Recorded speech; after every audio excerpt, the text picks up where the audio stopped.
protagonistas de la primera Navidad. Tú y yo nos equivocamos. O nadie dice amén, Dios mío. Esta es una iglesia que no se equivoca, Dios. Todos nos equivocamos. Dios no se equivoca. Dios no. Esta vida no se trata de ti ni de mí. ¿De quién se trata? De Dios. Esta es una obra magistral. ¿Cuántos han ido a una obra de teatro? ¿Cuántos han visto? Es un drama de esos espectaculares. Todos.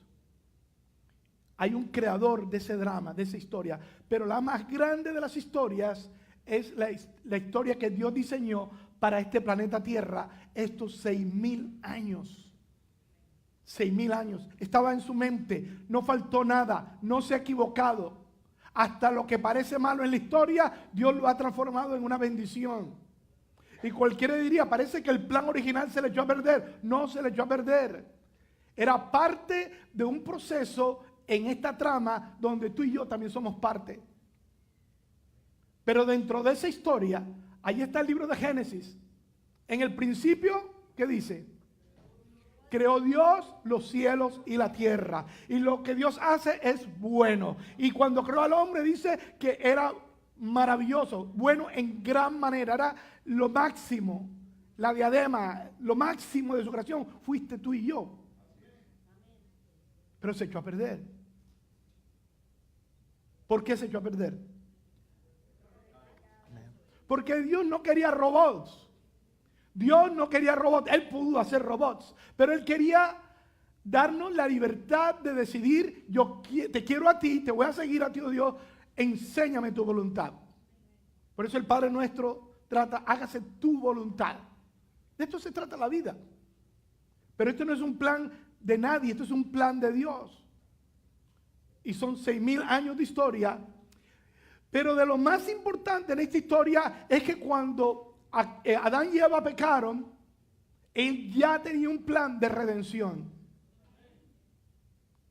Tú le herirás en la cabeza. ¿A quién le vas a herir en la cabeza? A Satanás. ¿Recuerdan? Satanás, hablando a través de la culebra, seréis como Dios. Pero dice, esta te herirá en el calcañar. Sí.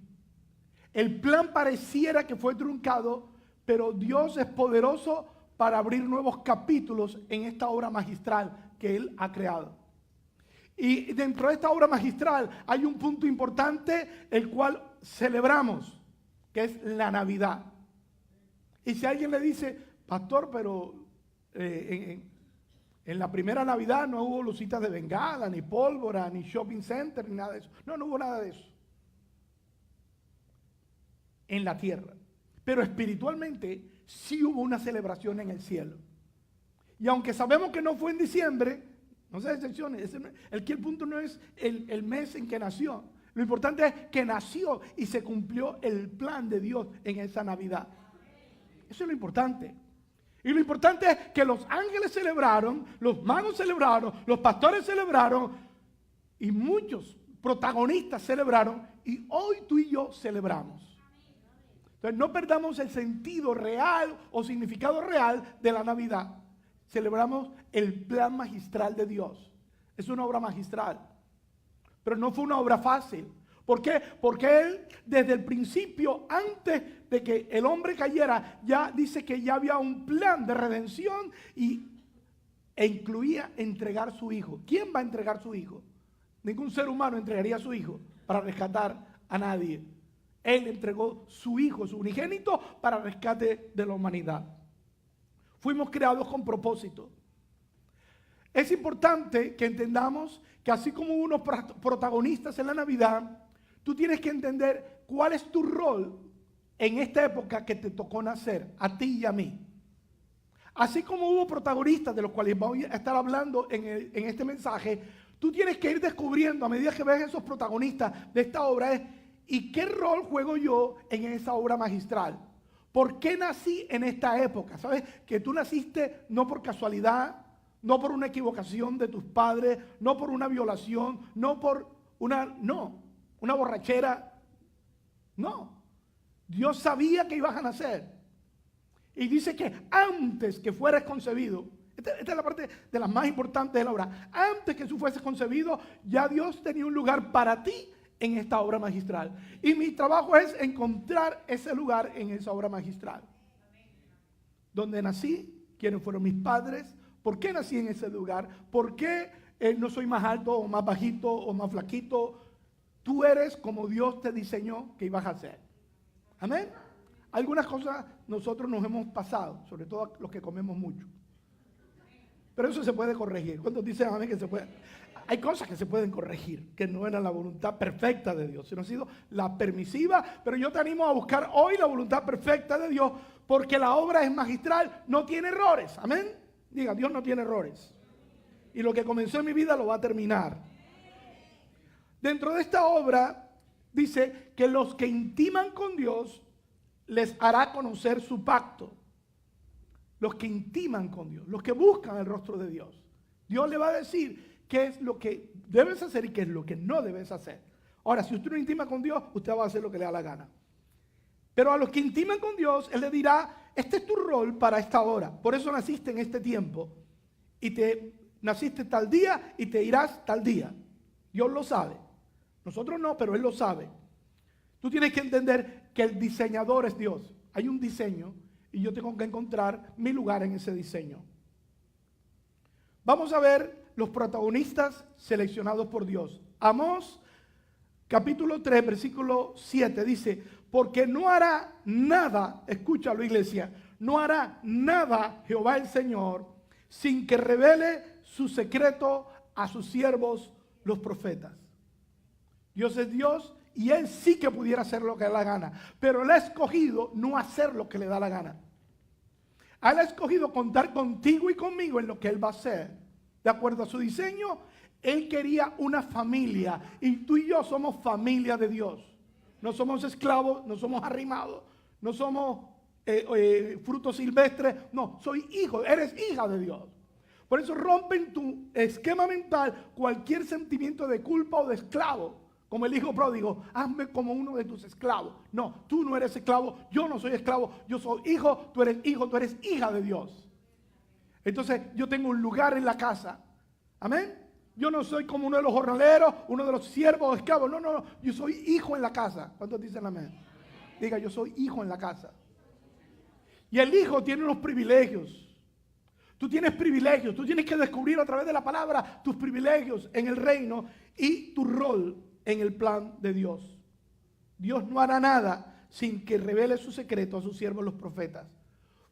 Todo está escrito. Entiendo, todo está escrito, todo sobre ti, sobre tu vida está escrito. Yo tengo que entender qué cosas en mi vida han sido dirigidas por Dios y cuáles Dios no ha estado ahí. Ahora, lo lindo en Dios es que Él tiene control de lo mínimo en mi vida. ¿Cuántos dicen amén? Dice, si el león ruge, ¿quién no temerá? Y si habla el Señor, ¿quién no profetizará? Si habla Jehová el Señor, ¿quién no profetizará? Como hijo en la casa, tu trabajo y mi trabajo es declarar lo que Dios ha dicho. Pero yo no puedo declarar lo que Dios ha dicho si yo no he oído qué es lo que Dios ha dicho. Dios ha hablado desde Génesis hasta que Cristo vino, de que era necesario ese plan de redención, es necesario el Mesías. El Mesías está desde Génesis hasta Malaquías, está la palabra Mesías. Pero el pueblo judío, el pueblo israelí, tenía los ojos velados y no pudo ver el tiempo de la visitación del Mesías. Esperaban el Mesías y cuando llegó no lo pudieron reconocer. O sea que es muy posible caminar por la vida, el Señor estar al lado tuyo, como los discípulos que caminaron en Maús, y no saber que Jesús estaba al lado tuyo. Por eso hay un pasaje donde Jesús dice, porque tuve hambre. Y dirás, pero ¿cuándo? ¿Cuándo tú tuviste hambre, Señor? Porque lo hiciste a uno de mis pequeñitos, a mí me lo hiciste. Porque estuve desnudo y me vestiste. Porque tuve sed y me diste de beber. Entonces, es importante discernir en mi vida dónde está el Señor. ¿A qué me está dirigiendo el Señor? ¿Qué es lo que Dios quiere conmigo? Eso es lo más importante en la vida, porque para esto fue que Dios te trajo a este mundo. Fuimos creados para tener comunión con Dios. Amén. Busquemos esa comunión. Fuimos creados para ser parte de un ministerio de reconciliación. Porque de gracia recibiste, el Señor hoy te dice, iglesia, da de gracia. Si usted no ha recibido nada de Dios, tú no tienes que dar nada. Porque solamente da el que es agradecido. ¿Cuántos agradecidos hay aquí? Amén.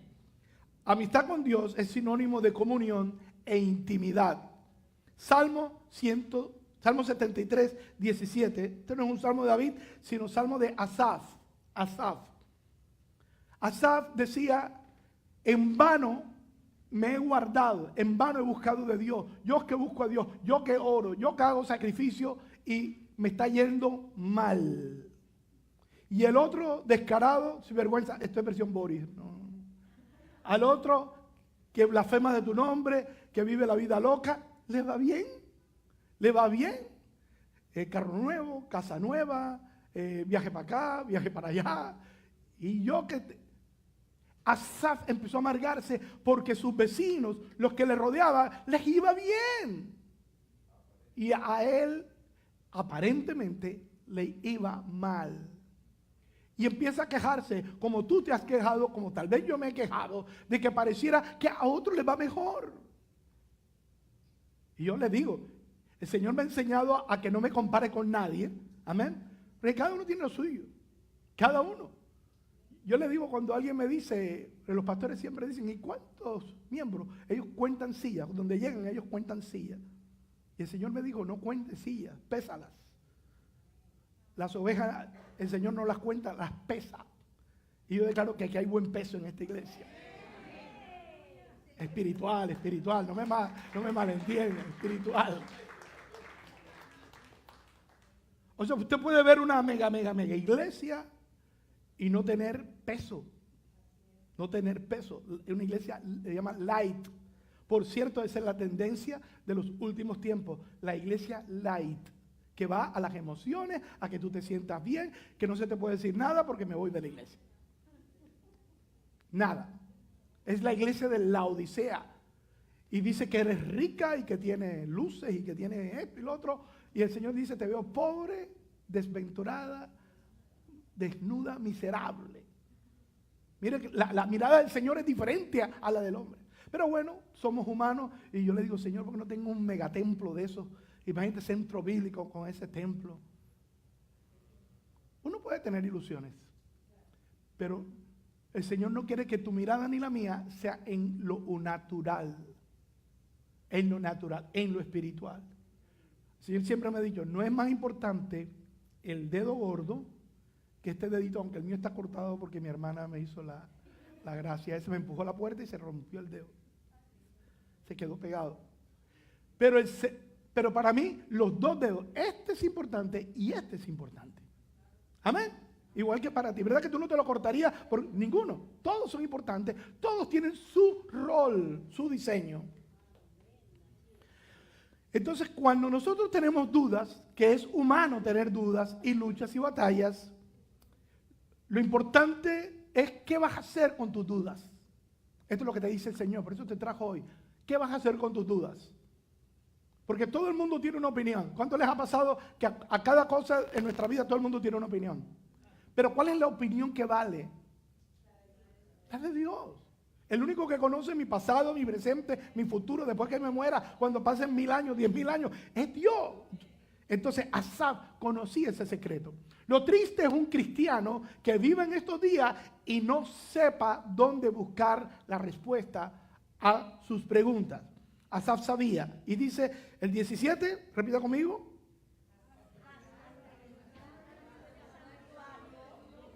Hasta que entrando en el santuario de Dios comprendí el fin de ellos. En otras palabras, en el momento en que Dios le revela el futuro, por eso es que todos, usted no tiene que ir al horóscopo, pida perdón si usted busca en el horóscopo, arrepiéntase.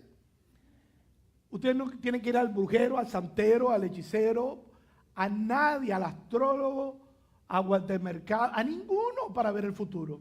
Yo tengo que entrar en el santuario de Dios que conoce el futuro. Y en este momento, cuando Él está mirando ese futuro, ¿qué es lo que está viendo? Dios le muestra a aquellos que le envidiaban. Es pasajero. Las riquezas de esta tierra son pasajeras. Y Dios lo que hizo para responder a su oración fue mostrarle el futuro. En la medida en que Dios te revele a ti tu futuro, el de tu familia, el de tus hijos, el de tus nietos, el de tus bisnietos, entonces tú vas a tener más cuidado con las decisiones que estarás tomando. Cuando dicen amén. Entonces yo voy a entrar en el santuario de Dios. Lo que te está diciendo el Señor hoy, y ahí pudiéramos terminar, pero no voy a terminar ahí, es entrar en el santuario de Dios. Como decía la canción, como Zaqueo, ¿qué hizo Zaqueo? Zaqueo era bajo de estatura, pero él subió al árbol, a lo más alto, para poder ver a Jesús. ¿Qué hizo Moisés? Salió de Egipto, estaba pastoreando ovejas, pero el Espíritu de Dios puso en él hambre por Dios. ¿Y qué hizo? Subió al monte. Y en el monte recibió la instrucción para las generaciones que incluyen la de Abraham, la de Isaac, la de Jacob, hasta nuestros días. Como Zaqueo subió al monte, como Asaf entró en el santuario, tú y yo tenemos que entrar a ese lugar donde Dios va a hablar, donde Dios habla. ¿Cuánto creen que Dios habla? Y el Señor te dice hoy, hijo, hija, no envidies a nadie. Tú tienes lo tuyo. Dígale que tiene al lado, tú tienes lo tuyo. Eso se llama contentamiento. Dile, tienes que tener contentamiento. El que no tiene contentamiento envidia al de la izquierda, envidia al de la derecha, envidia a todo y hace paquitos mentales. ¿Ustedes paquitos? ¿Cuántos conocen la palabra paquito? De pronto la nueva generación no sabe qué es un paquito. Cómic. ¿Sabe qué? ¿Sabe una de las cosas que el Señor me enseñó en estos días? Que algunas cosas que yo tenía en mi cabeza de mi niñez, yo las había hecho mi propio teatro. Yo me hice mi propio teatro y cuando yo miro la realidad después que el tiempo ha pasado, me doy cuenta que era puro paquito. Que es como cuando ustedes le dijeron ¿me entiendes? Que no sé si le pasó a usted, yo hasta, no me acuerdo, pero bastante avanzado, yo creía que Papá Noel traía los regalos, que el niño Dios venía en la noche y me los ponía. Pero que alguien aquí no se aterre porque todavía no sabe. Eso ya no existe. Pero uno es inocente y un niño en esa inocencia lo creía y creía que venía Santa Claus, que venía el niño Dios. Lo creía. ¿Cuántos lo creyeron? Para ver si yo fui el único que lo creí. Yo lo creí. Y me decepcioné el día que me quitaron el paquito, me lo desarmaron. Pues quiero decirte que algunos paquitos de tu vida el Señor va a desarmar. Porque hay cosas que han pasado en tu vida, dice el Señor, que necesitas verlas no como te las contaron, sino como Dios las ve. Hay sucesos, hay pasajes, y no hay mejor cosa que tener contentamiento. Contentamiento es, ahora entiendo y doy gracias a Dios porque, Señor, tú fuiste el que permitiste esto. Ninguno de ustedes es más inteligente o mejor que otro. Aunque tus padres hayan sido estudiado en Harvard, aquí no sé quién estudió aquí en Harvard, pero nadie porque haya estudiado mucho, nadie porque haya sido hecho grandes cantidades de dinero es más importante o mejor que otro. El ser humano mide a las personas por la riqueza, por los bienes materiales, pero Dios no. No, tú tienes los padres que Dios te dio. Sé orgulloso de los padres que Dios te dio. Amén. No compares con nadie tu casa, ni tu vida, ni tu trabajo. Contentamiento. Ahora, contentamiento no es conformismo. Repito, contentamiento no es conformista, porque he visto muchos cristianos conformistas. Y eso no es la voluntad de Dios. Siempre hay algo mejor. Siempre Dios quiere hacer algo más grande. ¿Cuántos dicen amén?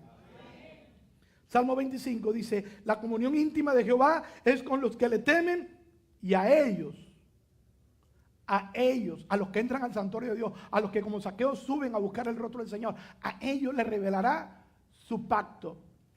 Su pacto, cuando habla de su pacto, no es solamente para los profetas de la Biblia. Es el pacto contigo, Ibeliz, contigo, Ana Bella, Nubia, Javier, Dayana, Mirelina, Andrés David y todos los que estamos acá. Hay un pacto de Dios contigo. El único compromiso de Dios contigo y conmigo es en el pacto. Es como cuando se sube al altar, hay un pacto. Y hoy en día dicen y que hasta la muerte lo separe. Mentira, hoy hasta que fulanita aparece o otro fulanito aparece. Bueno, y a veces hasta del mismo sexo.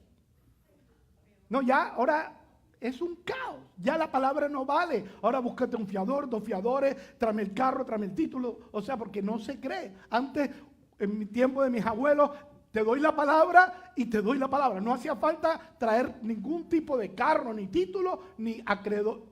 No. La palabra. A ellos hará conocer su pacto.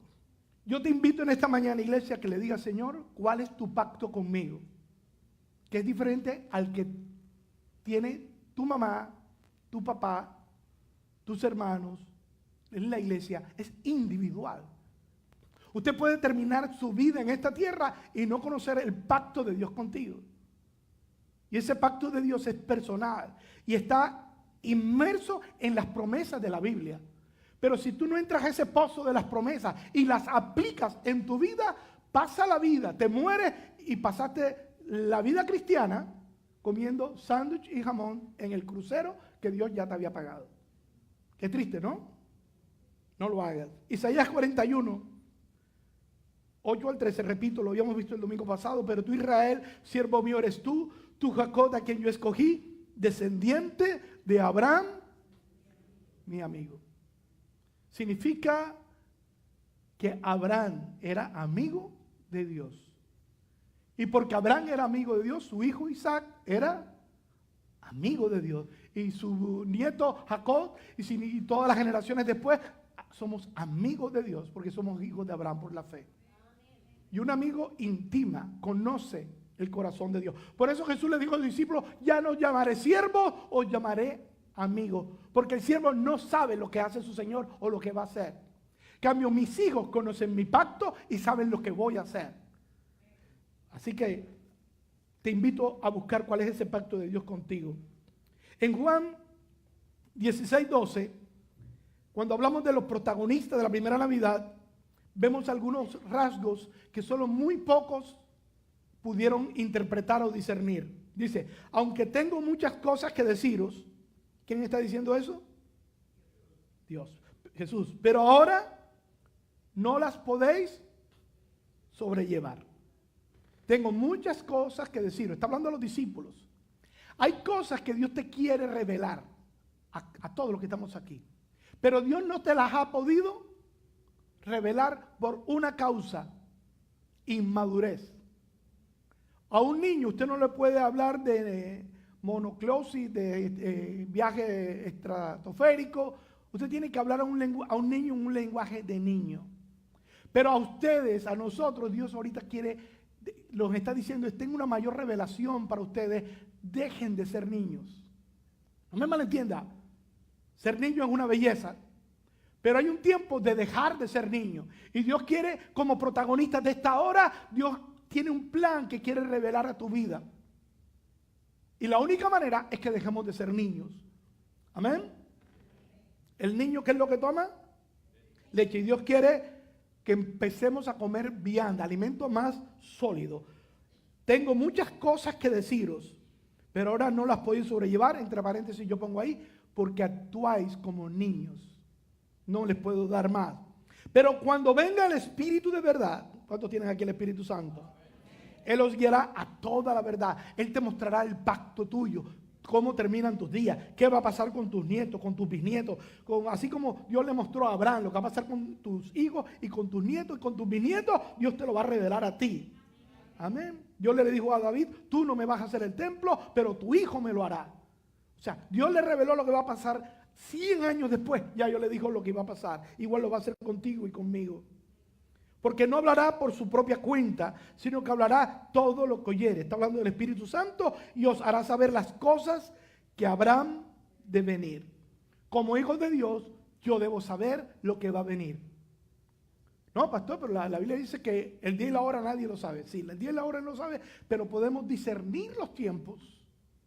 Y la Biblia dice que coge al que no tiene a Dios como ladrón en la noche, pero no a los hijos de Dios.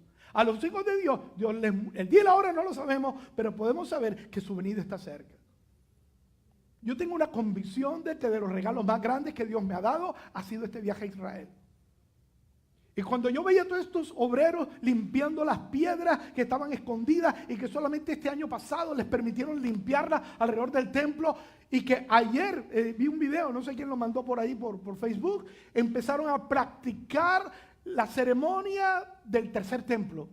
Sabemos que no fue donde lo practicaron, pero sabemos que pronto, ahí donde usted ve el domo dorado, se construirá el tercer templo. En ese mismo lugar, el Moriah, fue donde Dios le dijo a Abraham: sacrifícame a tu hijo Isaac. En ese mismo lugar fue donde Jesús fue crucificado. Y ese mismo lugar es lo máximo para el mundo musulmán. Pero Jesús vuelve y va a haber un templo en ese lugar y va a haber sacrificio en ese lugar nuevamente. Porque somos, dice Efesios 2, porque somos hechura suya, creados en Cristo, ¿para qué? Diga, para buenas obras, las cuales Dios preparó de antemano. Pero si yo no entro al santuario de Dios, si yo no busco el rostro de Dios, si yo no subo al monte, ¿qué obras voy a hacer? Las que me dé la gana, las que aparecen. Usted no ha oído un dicho que no salgo de un problema para meterme en otro. No ha oído eso. Amanecí con el pie izquierdo, no ha oído eso. Hay gente que vive todos los días con el pie izquierdo, todos los días. Esa es la voluntad de Dios. No, la voluntad de Dios es las obras que Dios preparó de antemano para que yo caminase.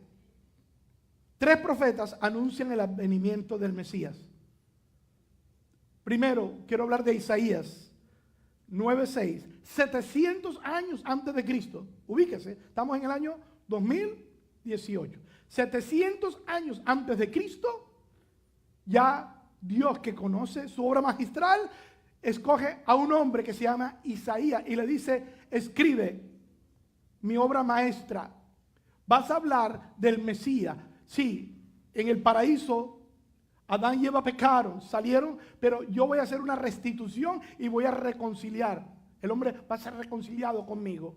Escribe Isaías. El primer protagonista que yo quiero hablar, hay muchos, pero de los que he escogido es Isaías. 700 años antes, donde no había nada, él se sienta y escucha voz de Dios y escribe el plan de Dios. Y dice: porque un niño nos es nacido, hijo nos es dado, y el principado sobre su hombro, y llamará su nombre admirable, consejero, Dios fuerte, Padre eterno, príncipe de paz.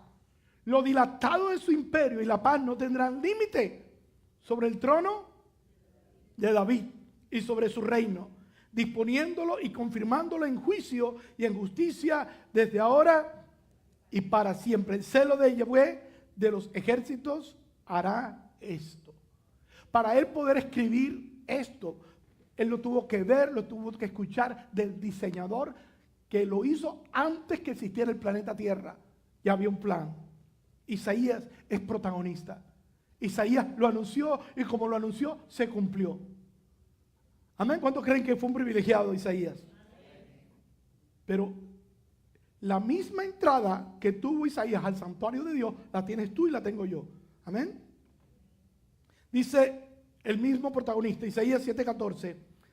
Por tanto, el Señor mismo os dará señal. He aquí, la Virgen concebirá y dará a luz un hijo, y llamará su nombre Emmanuel, que significa Dios con nosotros.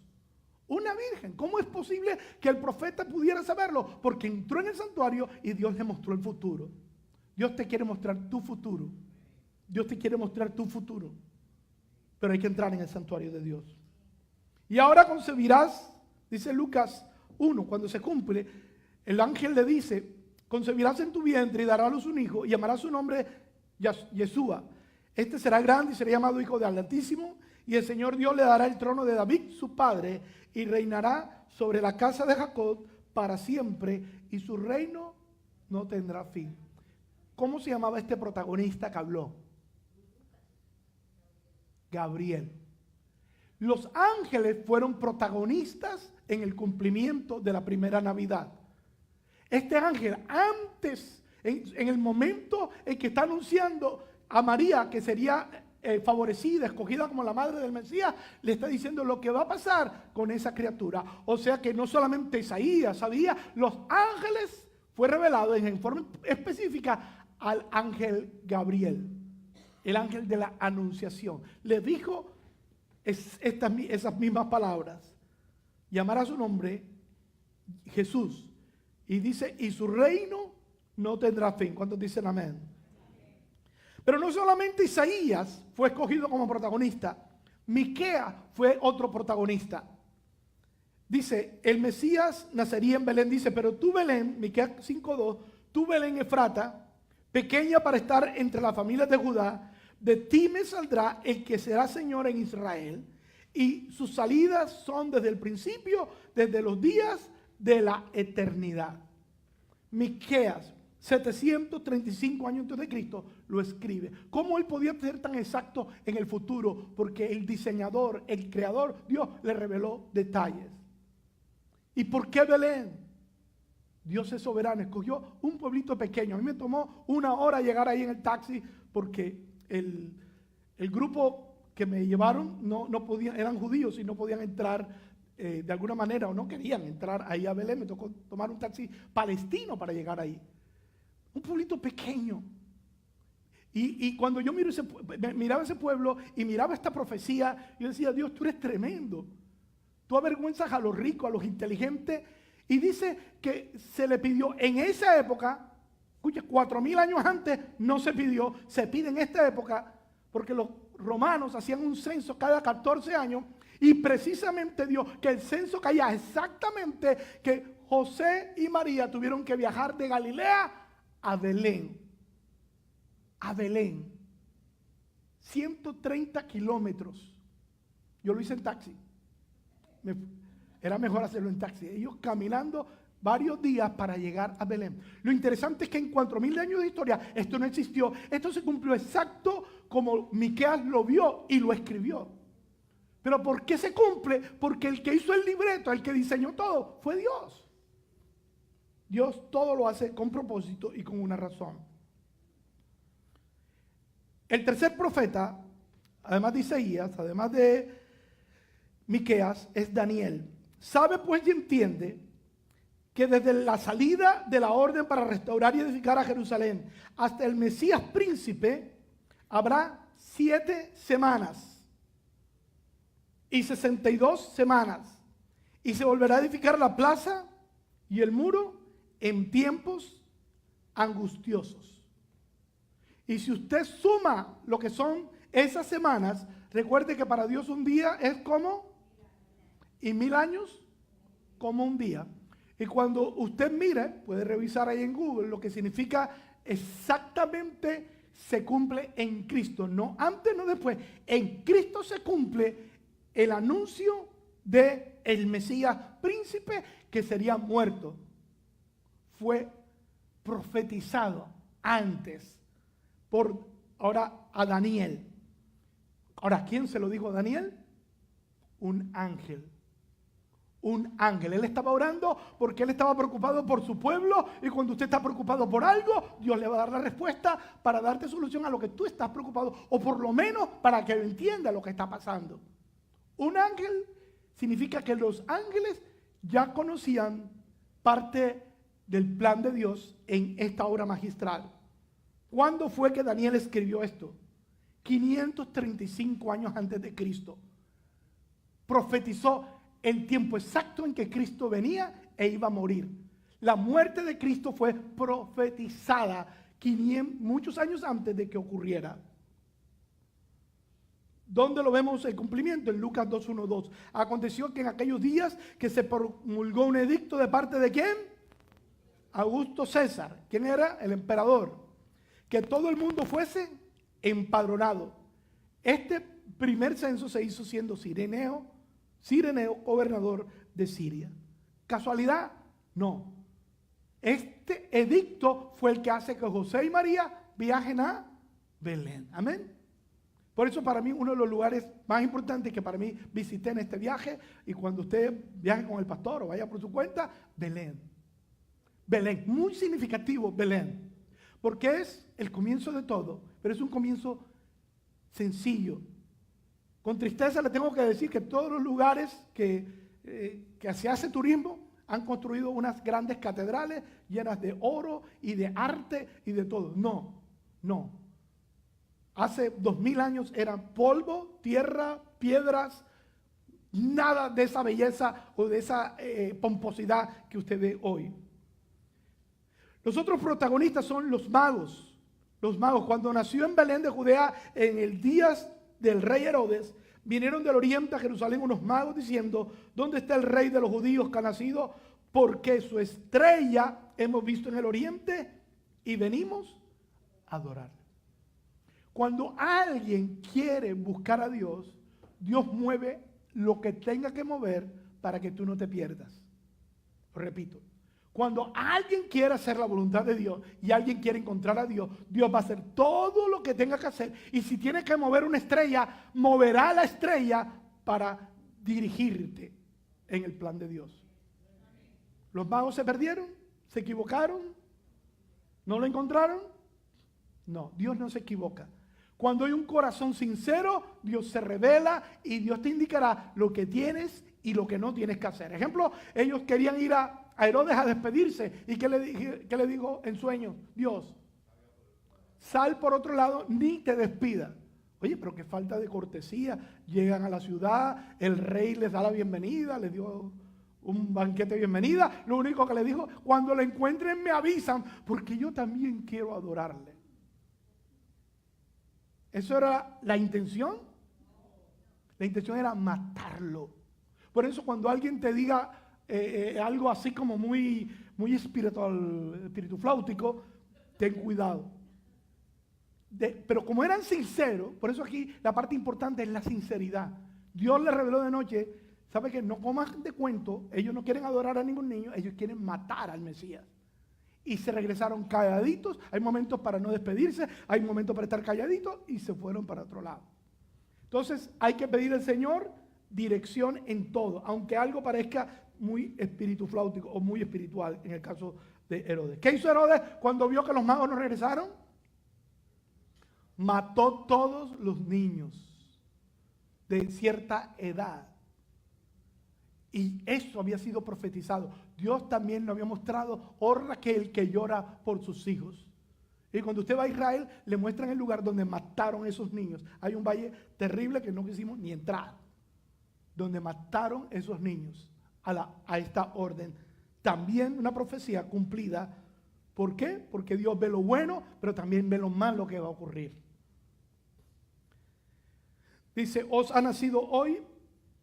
Y aquí se presentó un ángel del Señor y la gloria del Señor los rodeó. Perdón, estamos en Lucas 2:8. Los pastores, los otros protagonistas son los pastores. Había pastores en la misma región que velaban y guardaban las vigilias de la noche sobre su rebaño. Y aquí se les presentó un ángel del Señor y la gloria del Señor los rodeó de resplandor y tuvieron gran temor. Pero el ángel les dijo: no temáis, porque he aquí os doy nueva de gran gozo, que serán para todo el pueblo, que os ha nacido hoy en la ciudad de David un Salvador, que es Cristo el Señor. Esto os servirá de señal: hallaréis al niño envuelto en pañales, acostado en un pesebre. Y repentinamente, ¿qué apareció? Una multitud de las huestes celestiales que alababan a Dios y decían: gloria a Dios en las alturas y en la tierra paz, buena voluntad para con los hombres. Dios arma una coral para muchos o para pocos. Aquí habían pocos pastores, pero Dios le reveló la fiesta que había en el cielo. Y esa fiesta nos muestra que nos están mirando. Pero si Dios tiene que abrir los cielos para ti, para enseñarte algo, lo va a hacer. Y en este caso lo abrió para celebrar. Celebra las promesas de Dios, celebra las profecías de Dios, celebra porque los ángeles se unen con nosotros en esa celebración. Vemos a Gabriel, ya les hablé como protagonista, y vamos a ver por último el video de Simeón y Ana, dos ancianos. Había pasado el tiempo y oraban y nada pasaba. Y oraban y nada pasaba. Y oraban y nada pasaba. Pero diga, Dios tiene su tiempo. Diga, Dios tiene su tiempo. Veamos el video, apagamos las luces.